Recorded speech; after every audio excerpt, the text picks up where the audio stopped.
না, ঠিক কিনা? ইনশাআল্লাহ এদেশের জনগণ, লালমাই নাঙ্গলকোটের জনগণ 1,25,000 ভোট দিয়ে আমাকে যে সম্মানিত করেছে, আমি তার অক্ষরে অক্ষরে আমার পক্ষ থেকে সর্বোচ্চ উজাড় করে দিয়ে আপনাদের পাশে থেকে আমি তার ঋণ পরিশোধ করার চেষ্টা করব ইনশাআল্লাহ। আমি আপনাদের খাদেম হিসেবে, আমি নির্বাচন আগেও বলেছি, আমি এমপি হিসেবে নয়, জনগণের খাদেম হিসেবে আপনাদের সুখে দুঃখে অংশীদার হতে চাই। নির্বাচিত না হলেও মানুষের কল্যাণে ভূমিকা পালন করা যায় কিনা বলেন? ইনশাআল্লাহ আপনাদের পাশে থাকবো। যে কোনো বিষয়ে, যে কোনো পরামর্শ, যে কোনো সহযোগিতা আপনারা আমাকে যোগাযোগ করতে পারেন, কথা বলতে পারেন।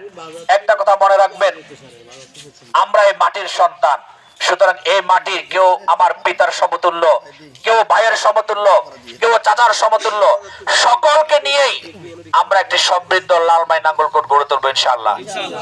আজকে আপনারা কষ্ট করে এসেছেন, এই যে আপনারা কষ্ট করে আসলেন, আসার মাধ্যমে আমাদেরকে কৃতজ্ঞতার বন্ধনে আবদ্ধ করেছেন। আমরা আপনাদের কাছে কৃতজ্ঞ।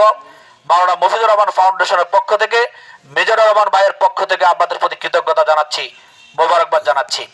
আপনারা যদি আগামী দিনে মেম্বার, চেয়ারম্যান থেকে শুরু করে একটা ইনসাফ ভিত্তিক সমাজ প্রতিষ্ঠা যদি আপনারা ম্যান্ডেট দিতে পারেন, ভোট দিতে পারেন, আপনাদেরকে এখানে আসা লাগবে না।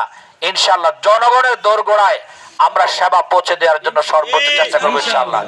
আল্লাহ আমাদের কবুল করেন বলে আমিন।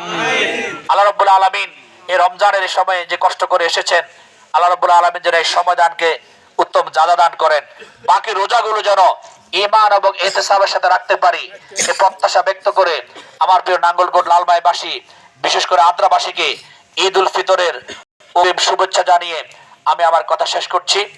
বাংলাদেশ জিন্দাবাদ, মাওলানা মফিজুর রহমান ফাউন্ডেশন জিন্দাবাদ, বাংলাদেশ জামাত ইসলামী জিন্দাবাদ। আসসালামু আলাইকুম ওয়া রাহমাতুল্লাহ।